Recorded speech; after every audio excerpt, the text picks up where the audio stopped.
This is the short tutorial about running an Tensorflow object detection program. Tensorflow have their own GitHub repository. To run the program, we should follow these steps, but these steps are little bit harder for beginners. So we created a script file which automatically install all the dependencies. Step 1. Download the files. Links are given below the description box. Step 2. After downloading, extract the file in home directory by using unrar or other software. File should be only extracted in the home directory. After extraction, these two files are appeared in the home directory. Step 3. Open in terminal.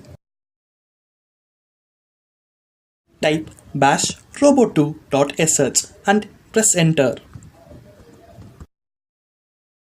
Internet is needed, so all the dependencies are installed automatically. Main camera is opened and algorithm start to detect objects. Subscribe our channel for application-based programming tutorials.